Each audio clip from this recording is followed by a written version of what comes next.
Ladies and gentlemen, welcome to this important session on the state of Africa. Can I make the usual plea? You now have the last 10 seconds in which to turn off your mobile phone. Anybody who doesn't will be offered a holiday for 12 months in Kivu province. We are going to have this session, I hope, very informally. I'm going to make a few opening remarks just to set the scene, and then I will turn to the panellists with a series of questions. There won't necessarily be each question for each panellist, and I hope that we can quickly get to a point where we can turn it over to you to ask the questions which are on your minds. So our purpose today is to examine the potential effect of the global economic downturn on Africa, in particular to ask what can be done to ensure that the progress of Africa, which has been very considerable in recent years, does not lose momentum. This is a continent that has made very considerable progress in the 21st century, confounding some of the more cynical critics. In the past 5 years, we have seen economic growth in the range 5 to 6% across Africa.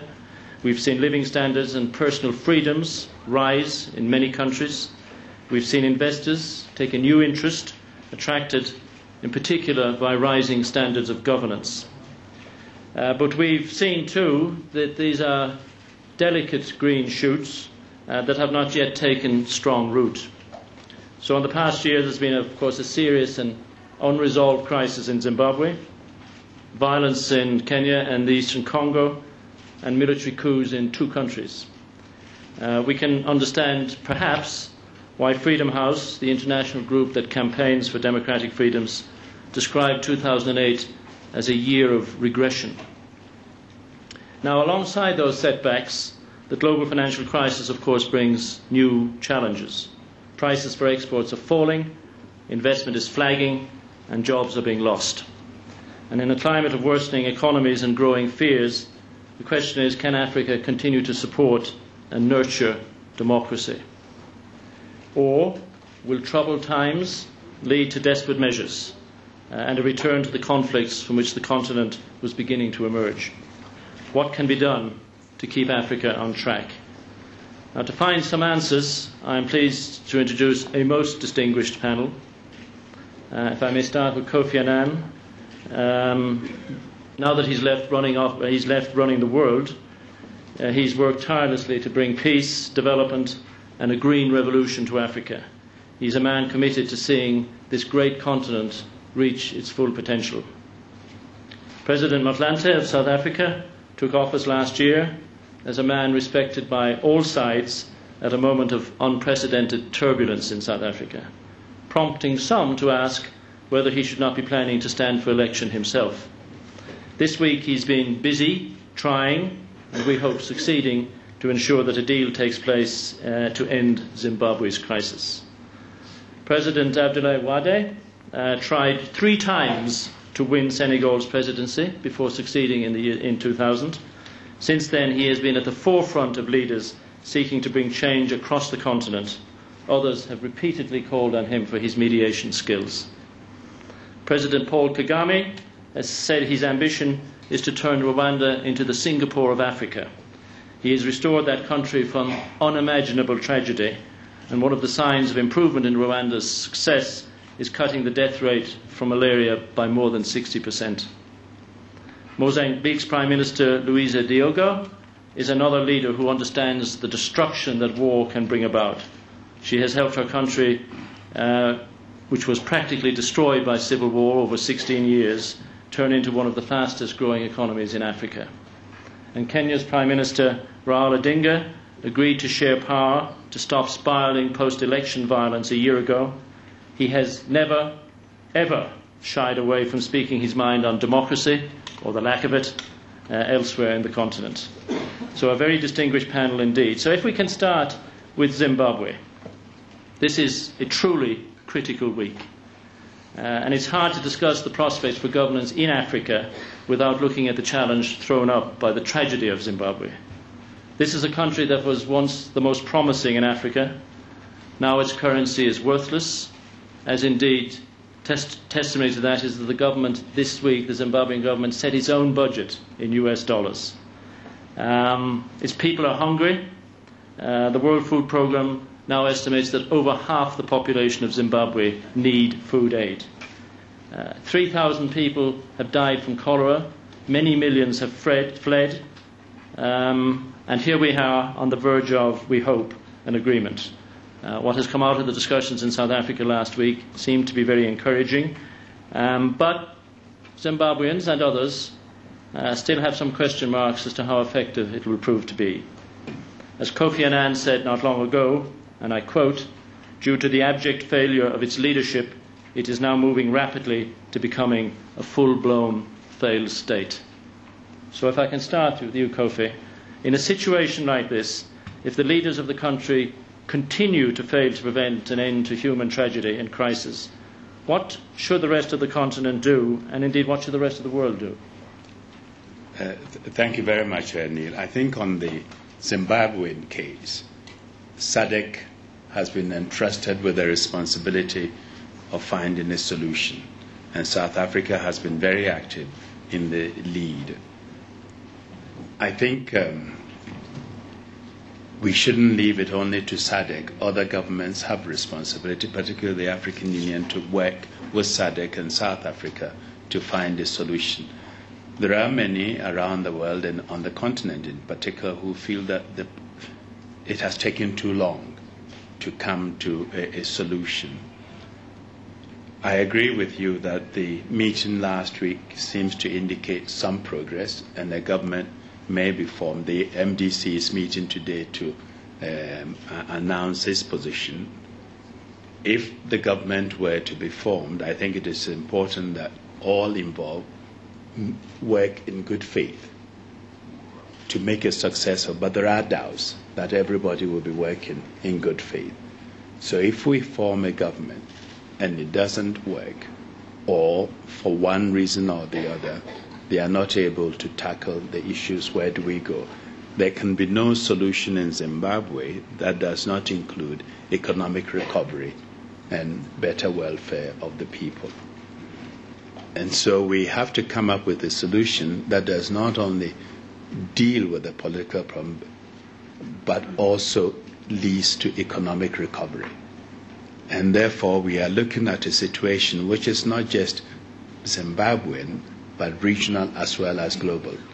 And I would hope that if MDC agrees to join the government, SADC and the African Union will not sort of come up with get the feeling that the issue has been resolved. I think it's an important step, and they will have to stay engaged to steer the leaders to genuine power sharing and genuine efforts to revive the economy. The people have suffered for far too long. And I think the other thing, if I may say, and I'm happy that President Motlanthe is here and Prime Minister Diogo is also here. They live in the region. Honestly, the problem stopped being national for a long time. It's a regional problem. A national problem that throws up several million refugees, destabilizes the neighbors. It's not a national problem, and we have to have the courage in Africa to tackle these regional problems and tell whichever government is responsible for creating the problem that enough is enough. We have to find a solution. You cannot destabilize a neighborhood, create a bad neighborhood that scares away investors and others and punish your own people. And so I would want to see more active involvement of regional organizations. Thank you, Kofi. President Motlanthe, you've been very involved in the last days and last weekend in bringing together the basis of an agreement. Of course, South Africa has a very strong vested interest in seeing agreement because most of those who are fleeing Zimbabwe have ended up in South Africa. Do you think this time, we've had some false dawns before, do you think this time we have something which is workable and which all parties will carry through on?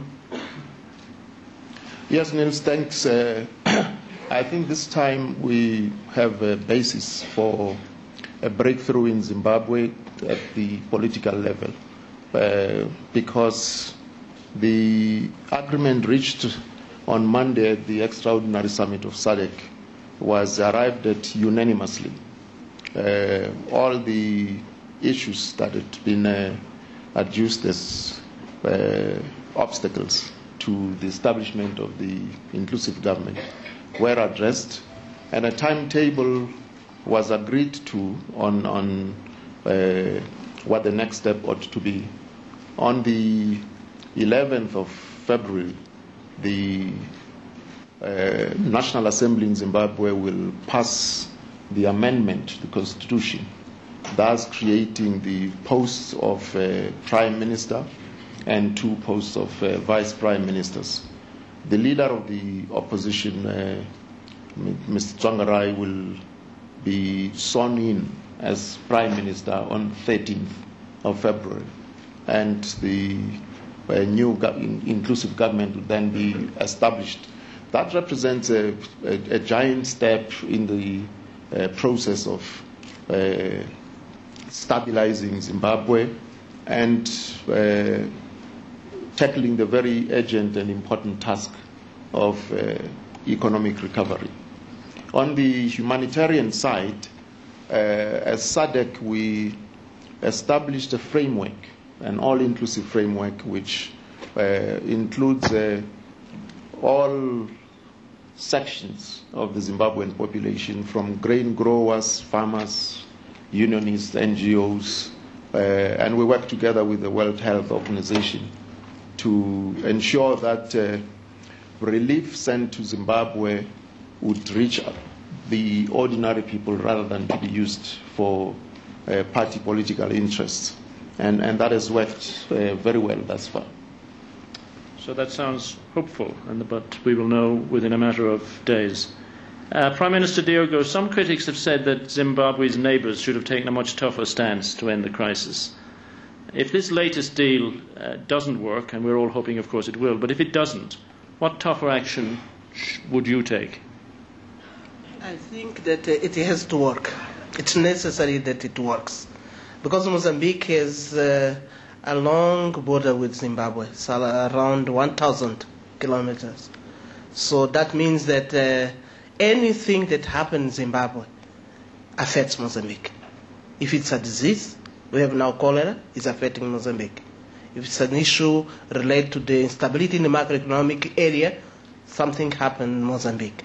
If it's a political issue or instability in terms of security of the people, Mozambique is affected. So we hope, and it's our expectation that this will work. And it will work because SADC is involved, is helping Zimbabwe. And second, because Zimbabweans are the most responsible people to solve their own problems. If this was a consensus among the parts involved, that means that all the parts will be committed in solving the problem.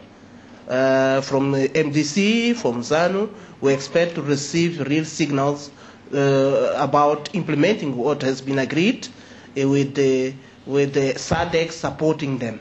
So for us Mozambicans, we cannot say what we can decide to do if this does not work, because it's so sensible. If something in terms of security happens in Zimbabwe, it's so sensible to Mozambique that we don't foresee as a solution to do something that can create instability in Zimbabwe.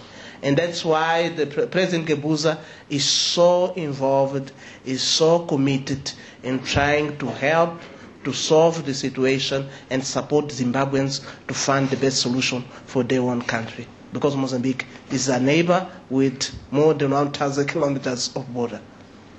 Thank you, Prime Minister. May I just... Yes, Kofi. Yes. No, I just wanted to say that the African leaders missed a great opportunity at the summit following the 2 elections in Zimbabwe. There were the elections in March, which everyone accepted as free and fair expression of the will of the Zimbabwean people.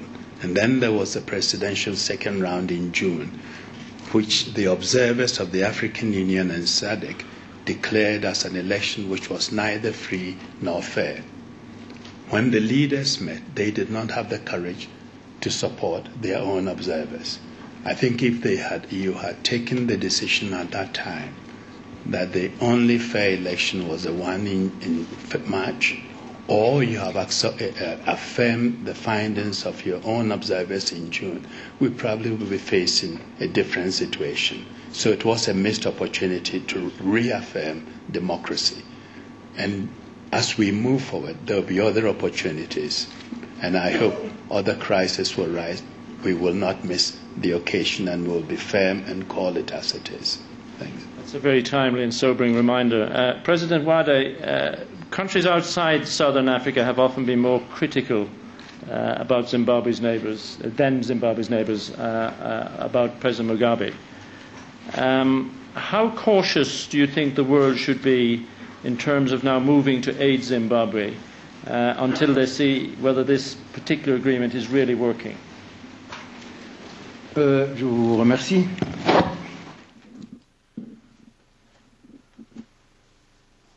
Absolutely. Outside South Africa and SADC, I think I was the head of state who was most involved in the Zimbabwe conflict. I have been there on a number of occasions, which is quite unusual. And I was also able to speak with both the party in power and the opposition party. That was before the elections. I've also visited since then, but just to summarise, because I think that everybody is aware of my relations with Mr. Mugabe,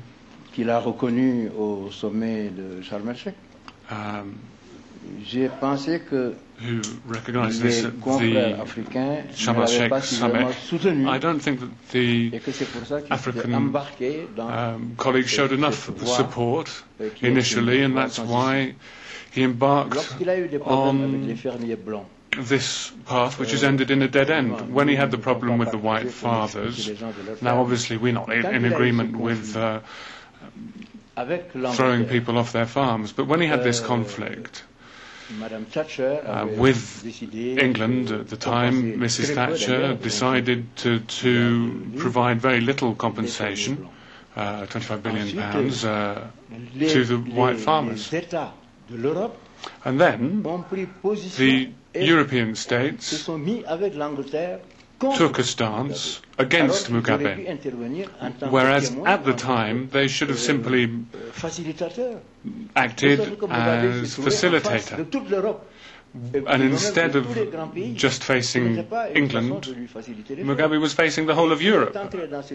And that led to a situation of opposition. I've been trying to understand what lies behind this. He said, I've been going to London for 6 months. Nobody would see me. So he went home, and this was the situation that ultimately arose. Now, I'm just saying that's the background. I'm not trying to justify what happened. Now, quite often, I provide advice to make concessions. And last time I saw him, I was told that Mugabe wanted to name him Prime Minister, but didn't want to give him control over the armed forces. And I think that this is the crucial issue. Now, I don't know now if the first meeting that took place has actually enabled progress to be made. But I said to Mugabe in front of all of the heads of state and government of Africa that you cannot act as you're behaving at the moment. You have an opponent. You have organised elections, and your opponent beat you, 42%. And following that, you want to form a government without giving him any place. Now, I have clearly stated that he should not organise the second round himself alone, because it wouldn't be a credible result. Now, my friend Mugabe doesn't want to make any concessions, and where has that led us? To an impasse. He cannot run the country. This is the situation he has in his hands now. He cannot run the country alone with cholera and all of the other problems. He's completely lost control. Now, he's a prisoner now. He's a prisoner to the army, he's a prisoner to his party, and I think that we really need to find a creative solution to save him from this situation. But I think that for the moment it's crucial that he give concessions to the opposition and he give at least one of the positions of law and order, all the armed forces, to the Prime Minister. Now, having said all that, we really need to congratulate South Africa. In the field, the work that's been done by the South African leaders has been excellent. The President Mbeki, I think that we should at the same time advise Mugabe that at the same time he should be withdrawing from power.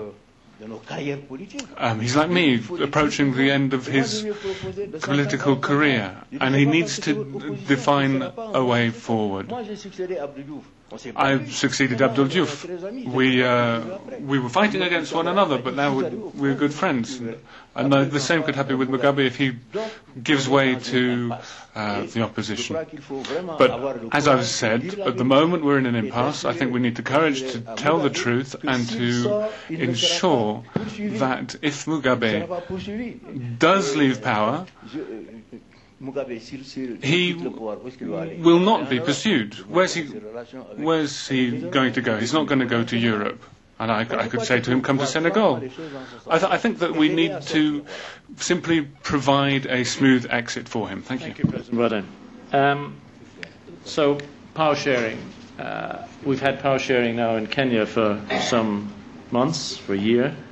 Power sharing is being considered in the Central African Republic to try to reach the end of years of war. So it's becoming very popular. Some, of course, would ask if power sharing is simply the final refuge of those who resist the will of the people. Prime Minister Odinga, you signed an agreement with President Kagame, and while that certainly ended terrible, terrible bloodshed, is it healthy, in your view, for the long term of democracy? Well, we did sign a power sharing agreement as a result of the crisis that the country found itself in following the disputed presidential elections. It was something that was forced on us as a result of the circumstances. This is the first time, indeed in the whole of Africa, apart from South Africa, that we are having a coalition government, a grand coalition government, which is sharing power between two equal partners.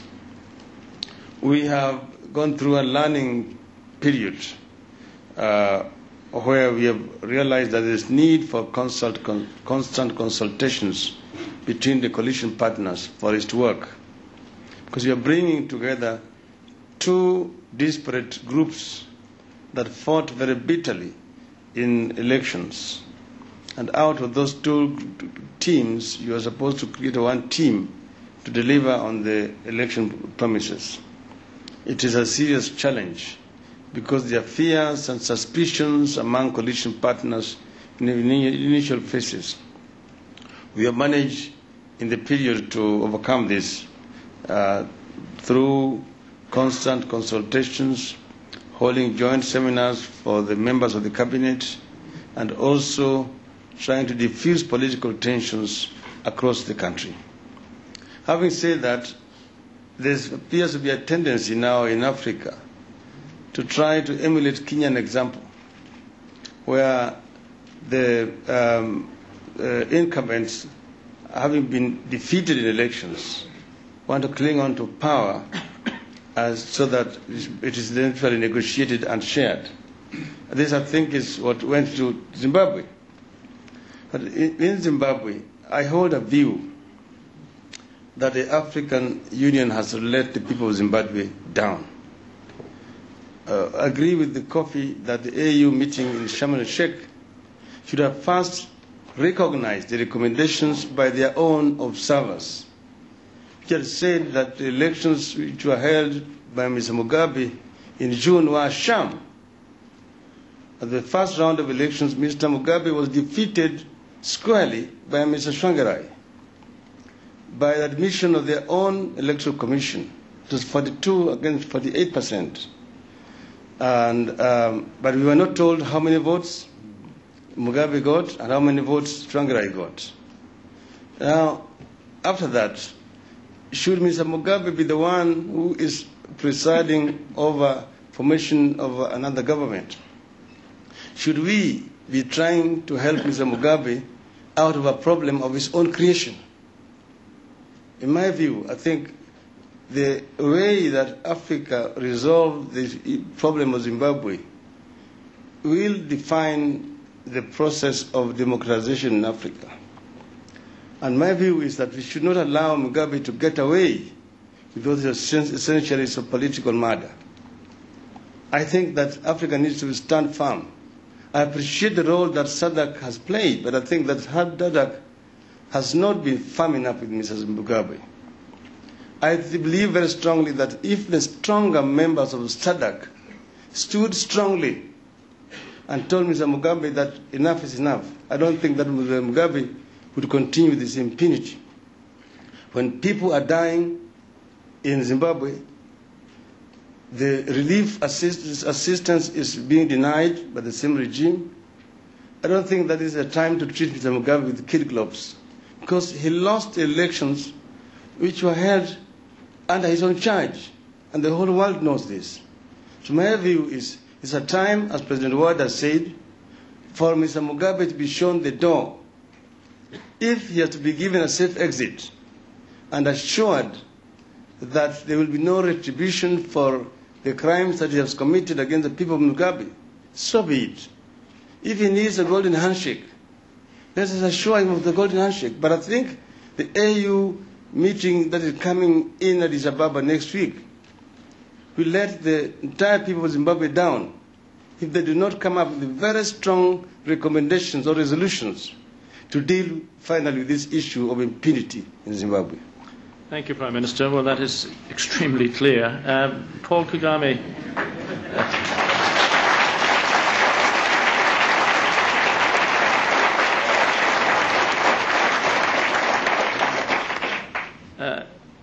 President Kagame, you at the height of the Kenyan crisis, you said in an interview with Reuters that there is a moment when military intervention is justified to stop the bloodshed. Do you hold that view? And generally, what is your view on the approach to power sharing? Thank you.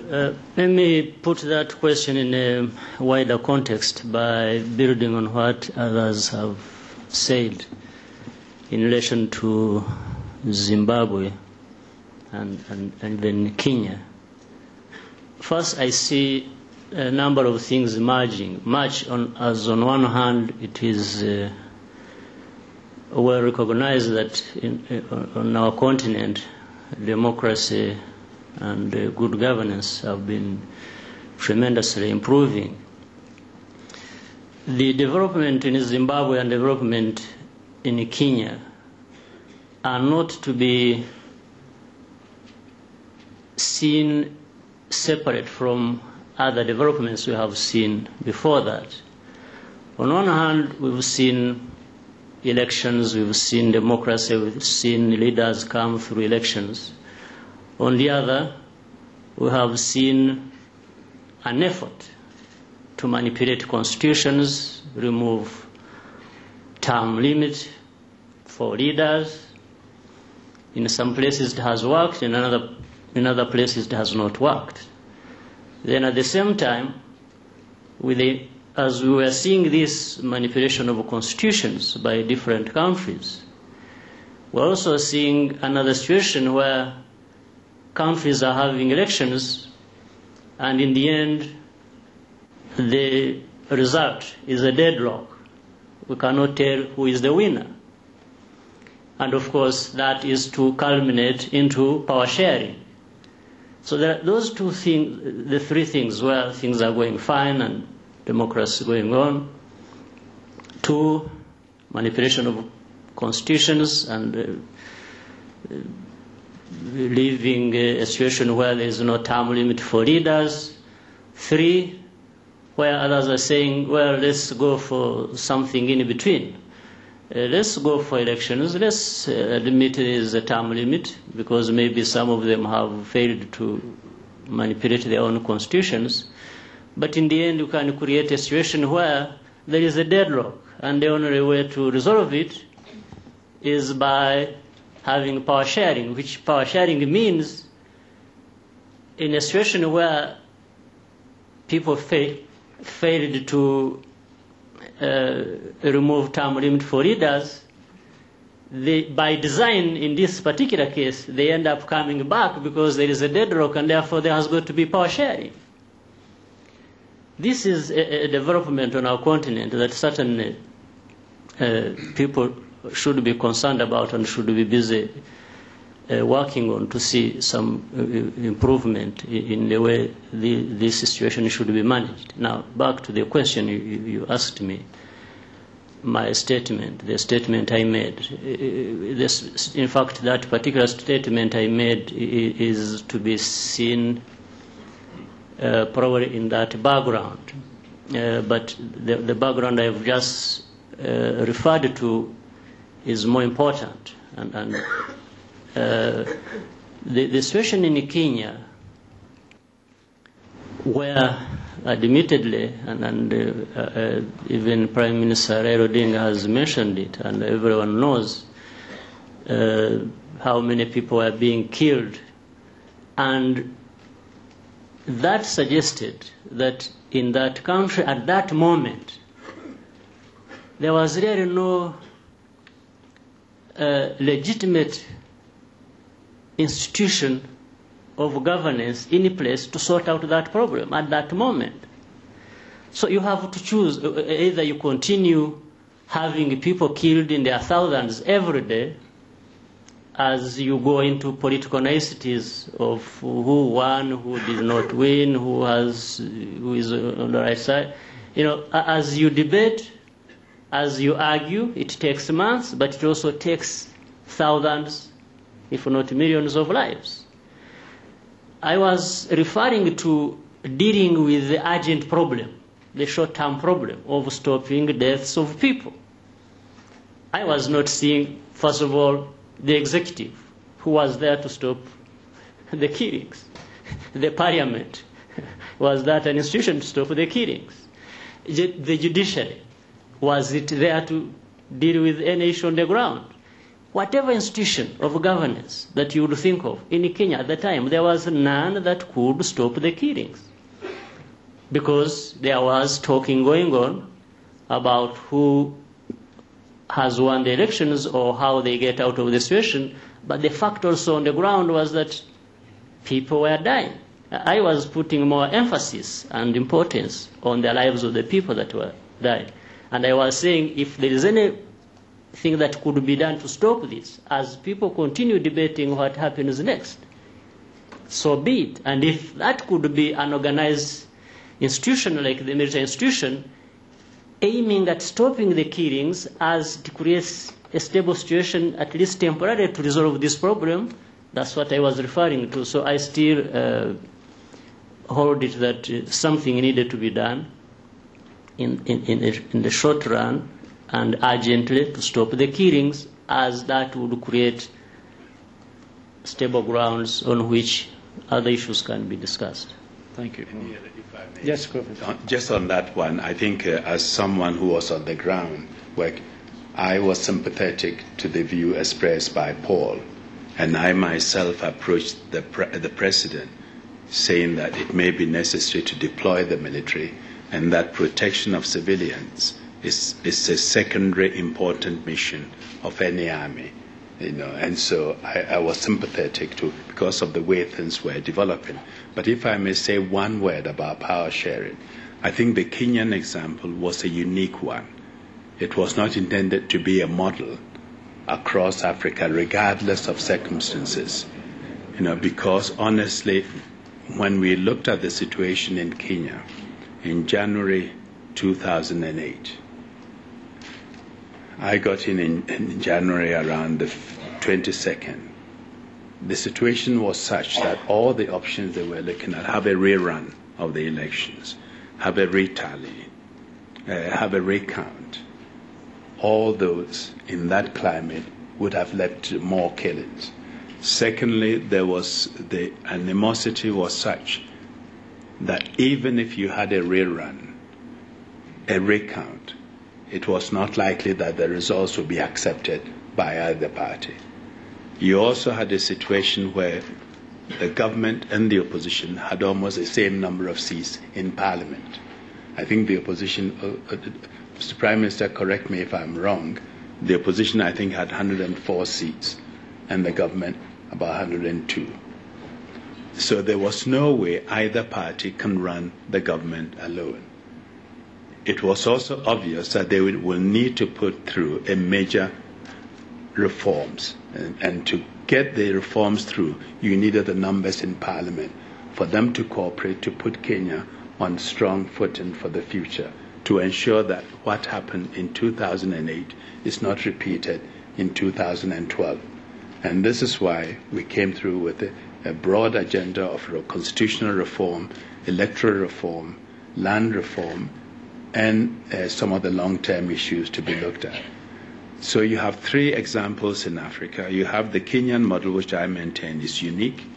You have the Zimbabwean model, which I believe the only true expression of the will of the people was the March elections. And then you had the elections in Ghana, for example, where the gap was 40,000. If you're going to go into elections, you have to go in fully aware that you may win and you would lose. Whoever gets 50 plus 1 wins. It's not the margin. So the Ghanaians had to accept that there was a winner, and the government ceded power. The Kenyan one was a unique thing, and I hope this is clear to everyone. It's not something to be replicated. The people who try to create an environment so that they can share power should be repulsed. Some would argue it's a way for the elites to simply get together and ignore the will of the people. Let's move on. You've mentioned Ghana, so let's move on. Hello, Niels. May I just slide in a view there that no two countries are exactly the same, and that we shouldn't generalize the experience of Kenya and make it applicable across the continent. As Kofi Annan has correctly pointed out, in Ghana they had first round of presidential elections producing an inconclusive outcome in that none of the contestants was able to muster 50 plus 1%. That was the case in Zimbabwe as well. They held what they called harmonized elections. The voters voted for the local councils, the Senate, and the National Assembly and the president. And the three results for the Assembly, the councils, and the Senate were accepted by all. But the presidential results were inconclusive because none of the contestants was able to muster 50 plus 1. And when they had to go for a runoff, where there was so much violence, and Tsvangirai, as one of the contestants, kept on running into police obstruction from time to time, and he withdrew. And indeed, that cannot be accepted as a successful runoff. And that is why the parties in Zimbabwe agreed to enter into a dialogue to find a solution, because they realized that conditions for a runoff were totally absent. The MPs have been sworn in, the municipality councillors have been sworn in, the senators have been sworn in. What has been missing is for the head, the political head of the country, to head an inclusive government, because they've got a hung parliament. In fact, the results of the assembly were 100 for MDC Tsvangirai, 99 for ZANU-PF, 1 independent, Jonathan Moyo, and 10 for MDC Arthur Mutambara. So it's a hung parliament. They need each other. They need to work together, even to amend the constitution in order to create these new posts. They need 2/3, and none of the parties can master that on its own. So that's really the factual situation. And now what we're saying is they have agreed to establish an inclusive government. Whether you call it power sharing or you call it a coalition, they prefer to call it an inclusive government. There's a recognition that that inclusive government would be a transitional authority, because only an election, a democratic election, would be able to determine who the correct leader of Zimbabwe would be.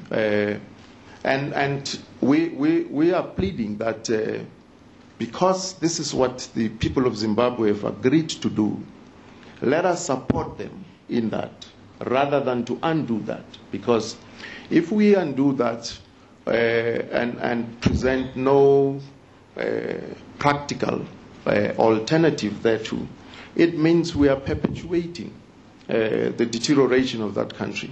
And as neighbors, as immediate neighbors who know the consequence of that, we are more keen to take our cue from the people of Zimbabwe themselves as to what they want and support their efforts in that regard, rather than to try and impose on them our own solutions. Because as the saying goes, peace is by far much cheaper in terms of resources and human lives than even the cheapest of wars. Thank you, Kgalema. Well, I don't really want to belabor the point, but it's agreed that power sharing needs to be mutually accepted by both sides. Now, everybody agrees that the only credible elections that were held in Zimbabwe were the ones which were held in March, at which Mr. Mugabe was defeated. The subsequent one, he ran alone, and that, of course, is not been recognized. Now, on what basis do we therefore refer to Mr. Mugabe as president? Because he lost an election. So if there's going to be negotiations, who should be the senior partner? The one who won the elections or the one who lost it? We have a situation where the government is being run by ministers who were defeated in elections, who therefore do not have the mandate of the people. So all of you are trying to say is that if there are supposed to be credible negotiations, the playing field must be level. In other words, Mr. Mugabe must come into the negotiation table as a junior partner. And secondly, when we are talking about power sharing, we now have experience in Kenya. In fact, if we were to go through Kofi Annan process again, we would insist that portfolio balance does not just be left vaguely, that we agree upfront on who is going to hold which portfolios, because it took us, again, a very long time to agree eventually. Now, should somebody who has abused power to the extent that Mr. Mugabe has done be allowed to control all the instruments of power, the army and the police? We have said that, and I think the MDC is right, that if Mr. Mugabe controls the army, then the MDC must be allowed to control the police. And I think that those who are sitting in negotiations should recognize that fact. I don't think that the agreement that has been reached has actually addressed those issues satisfactorily. So, and I think that we're still just going to end up with problems. Mr. Mugabe must be told he's only being tolerated because we want to give him a safe exit, not that he is the president of Zimbabwe, because he lost that mandate in the elections that were held on March 29. Okay. Thank you again. I'm now going to move us on from Zimbabwe, if I might, although it affects so many things that it's been worth the length of discussion we've had. Can I just turn to the issue of the crisis, the economic crisis in the global economy and how it affects Africa. And in particular, we've seen, despite what we've been talking about in Zimbabwe and Kenya and elsewhere, actually if you look at the whole of Africa, there have been huge improvements in governance and political openness over the last 10 years. Now, when you have an economic challenge ahead of you, is this going to make that trend towards openness and a belief in democracy more difficult, or will the pressures lead to regression? Kofi Annan, what do you feel? Well, I think Africa, like all regions, is going to be affected by the crisis. But there are responsibilities for Africa and for its partners. As you've pointed out, Africa has made considerable progress over the past few years, and we would like to sustain that. Obviously, there will be reduction in remittances, investments, exports will drop. Of course, we are happy that oil prices and others have come down, which is going to help, but the impact will be negative. What is important is that I would appeal to our donor friends not to cut back on the grounds that we are going through economic crisis. Obviously, what is happening on the market, attempts to save the banks and others, is important, but helping the poor develop, helping the billion people who do not have enough food get something to eat is equally urgent. And we need to be able to really work with Africa as part of the solution. In fact, someone is suggesting there should be a global stimulus package also for Africa. I think Zolek suggested that there should be 0.7% of the total amount being used as per economic stimulus should be granted to Africa to help it come out of this. And we have, I chair a group called the Africa Progress Panel. We issued a report which has been put out here, and I think the title speaks for itself: Preserving Progress at a Time of Global Crisis. This is what we all have to do, Africa and its partners. It's a tough challenge, but we should try to do that. Paul Kagame, you and Rwanda have been hugely successful in attracting aid and investment in recent years, and you've put it very much as the centre of your own policies. Do you think if there's a pulling back from support from the rest of the world for Africa, that in fact will make it more difficult to pursue the democratic agenda? Yes, I think it will. It will not make our work any easier at all. But I think those who are decided to forge ahead will still continue to do so, because we have been doing so even in the first place through a number of difficulties that we are aware of. This increases the difficulties, but it should not derail us from continuing the progress that has been made. So I think it all depends on how committed and dedicated we all are, as has been witnessed in a number of places in the continent of Africa. It comes out obvious that the current global financial crisis and how it has affected the different economies of the world will definitely have a negative impact on Africa in that sense, but whether that will directly relate to that affecting the governance area, I think I would beg to think that it creates more difficulties. But in any case, there have been difficulties we have been facing all along, and progress has been made. It will not be easier, but we should be able to continue in the same direction. So it is hard to measure how much it is going to affect democracy or governance, but maybe it will kind of divert attention or provide excuses for those who want excuses.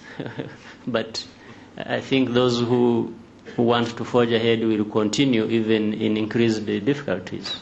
Okay, I would see it can lead to social, if it really becomes serious, can lead to social instability, demonstrations and pressures on government. Some may take repressive measures to put down these demonstrations. I hope it doesn't come to that.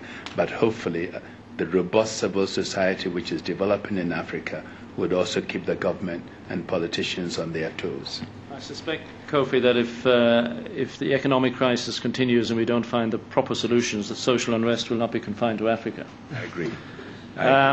Could I now, for the last 10 minutes, throw this open to the audience? Can I ask you please to, because I want to get in as many questions as possible, could you please keep them as questions, not statements? And if they're statements, I'll have to cut you short.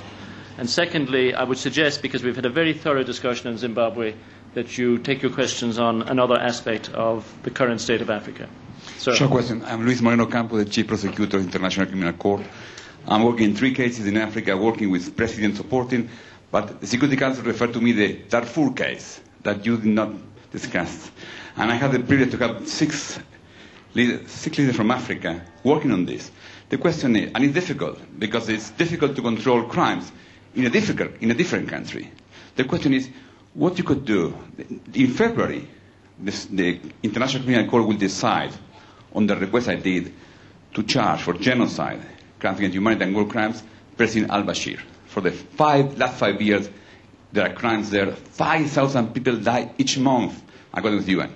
So the question is, African leader has the possibility to have a solution. What you can do to enforce the law, to put the limit, as Prime Minister Odinga said, enough is enough. What you can do? Enough is enough. And therefore, President Motlanthe, do you have a view on this?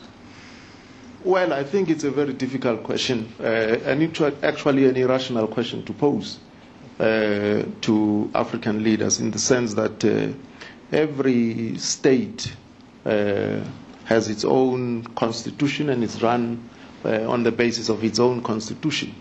If, of course, there's a war situation, then the African Union would take a stand on that and adopt an attitude on how to intervene in that situation as a war situation. But the notion that there's a collective responsibility on the part of African countries to run the affairs of each and every nation on the continent, I think it's a misguided notion. Yeah. Okay, any other views from the panel? President Rwanda?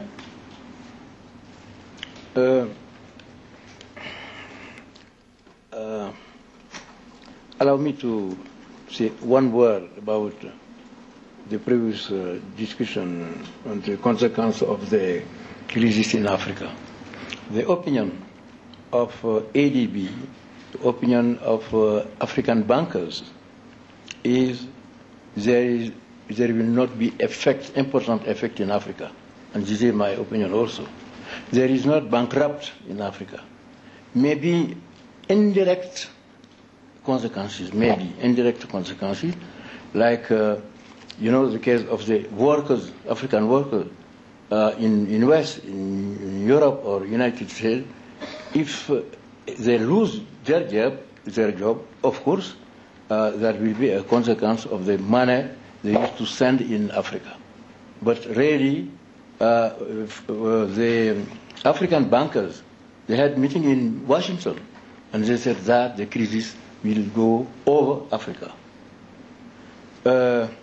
Now about the crisis of Zimbabwe, my opinion is that I'm very involved in this since the beginning. I have been in Darfur. I know really the problem, and I meet President Omar Bashir last Tuesday.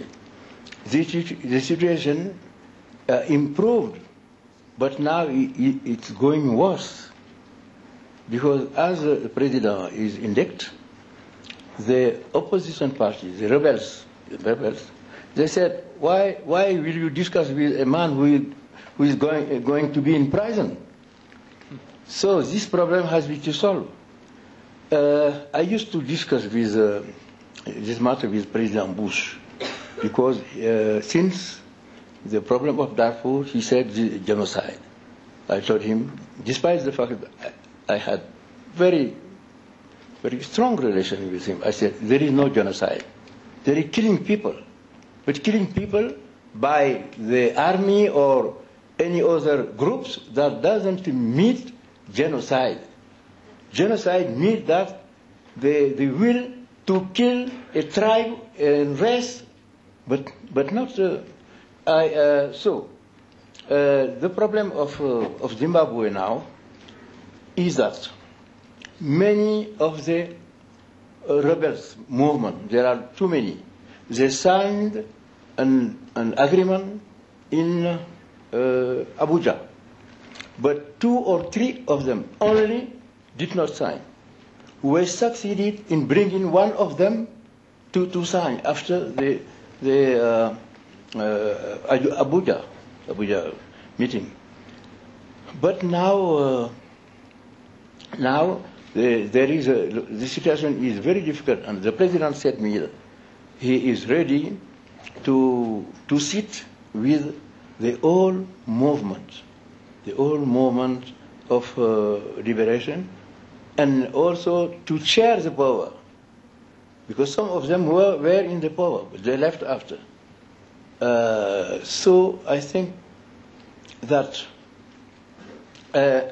you know that Senegal is the first country who signed the text creating Tribunal International. Senegal. Yep. But that is that now I notice that je note que on ne poursuit que les Africains devant ce tribunal. Alors j'ai dit que je vais me retirer. It's inacceptable. I'm going to, if I might, President Raila, to just take one more question, because I'm getting the signal we should finish up in Kasana Moya. Front here. Thank you. Just a very quick question. In the light of the global financial crisis, the attempt has been to solve this by being very clear about the separation between trying to understand what went wrong, but not directly linking it to the interventions that need to be taken immediately to stabilize and be clear about creating a different future. Listening to the conversation, I get the impression that this lesson is not being applied to trying to help Zimbabwe move forward. Can somebody explain to me, please? Odinga, would you like to explain that? Well, I don't know, because you're trying to confine this question to Zimbabwe. But, well, let me say this. President Ward has made a general statement about the effects of the crisis on the African economy. Some economies may be affected more than others. He mentioned, for example, the issues of remittances of Africans in diaspora back home, which we probably reduce. And we know, for example, in Kenya, there already are signs. The other one is exports, incomes from exports. And we ourselves are already beginning to feel the effects. The other one is tourism. The reduction in the numbers of tourists who are coming as a result of this. So there will be generally more effects on the African economy generally. I would take the view that was expressed by Kofi Annan, that this is a global issue, and therefore the international community must look at it that way. The developed part of the world should not be introvert and therefore reduce flows of capital towards Africa. Because we have the conviction that this is going to be resolved. The recovery process should not enhance the disparity that already exists between the developed part of the world and the developing part. In fact, it should be the opposite. If you look at the figures which are being, sums which are being invested for recovery purposes, billions of dollars, if you talked of 0.7% for Africa, in fact it is peanuts by comparison. So our plea would be that this is not the time for shrinking the amount of flows of capital to Africa, rather than it should be the other way around. Minister, you want to contribute as well? Yes, thank you very much. I think I would speak about 4 dimensions on what Mr. Moy has referred in terms of impact of the international financial crisis in Africa. The first dimension is in the financial sector. Yes, Africa is not so exposed to the crisis directly, but it is indirectly, because we have investment from the different banks that are in Europe and America in our countries. So the appeal in this issue is that when these banks fail or they bankrupt, it's necessary to include the network that they have in our countries when a decision has to be taken to finance or to support those institutions. So the amount of money that should be invested should include also the need to maintain the network in our country. The second dimension is about ODA. As Kofi Annan has said, Africa is exposed in terms of ODA. For example, Mozambique depends on 52% of its budget on international support. So the appeal on this issue is that the 0.7% of GNP of those countries is still a commitment, and it's necessary for our countries to achieve the MDGs. The third dimension is about FDIs. The FDI, the foreign direct investment, is very important for Africa. And now we are working in terms of private and public partnership. If ODA is an objective to be fulfilled in terms of finance, in order to have infrastructures in our countries and to make integration in our regions and develop our countries, the FDIs also are very important, because the private and public partnership requires the FDI to come, and also the investment in agriculture and other means that Africa needs. The fourth dimension is about the need to maintain the enterprises working. And I think one of the speakers have referred to this issue. We have mega projects, we have medium-sized enterprises, big enterprises that are working in Africa, and those sometimes they are affected by the crisis in terms of exporting the products. So any measures that can be taken should give priority to those enterprises, because in our country the issue of employment is really a very serious issue, and we should avoid to have this enterprise to go in bankrupt. From our side, we have a responsibility to continue to implement our programs, accelerate the programs, and take more and more seriously the issue of infrastructures and the issue of agriculture in order to cope with the crisis in food security. Thank you. Thank you, Prime Minister. I'm going to have to now reluctantly draw this to a conclusion. I'd like to make just 4 quick points in relation to the discussion we've had. On Zimbabwe, I think although there are different perspectives, I think the phrase "enough is enough" would probably sum up what everybody thinks from their different points of view. On power sharing, yes, it may be appropriate in some circumstances. It should not be seen, however, as a model which is applicable in all circumstances, and it certainly should not be a substitute for normal democratic developments. On the question of the crisis and how it affects, I would say, and this is more a personal view, but I think it's probably shared with the panel, that Africa has been making extraordinary progress. There are real opportunities in Africa, real business opportunities, and don't pull back just at the moment when Africa is making real progress. And finally, if I can send a message, I'm not sure it's on behalf of the panel, they can tell me afterwards if it's not, to people outside this room. This is probably the 4th year. On previous occasions I chaired the panel on trade, and each time I opened it by saying that this was the 23rd hour and the 59th minute of Doha, and we seem to be now in the final second, and I can think of nothing which would be more helpful to Africa and indeed to kickstart the world economy if we had an agreement and put aside the petty detail and simply understood that unless there is a resumption of true fair and liberal trade in the global economy, we will have no opportunity to get out of this crisis. Thank you very much, and thank you for the distinguished panel.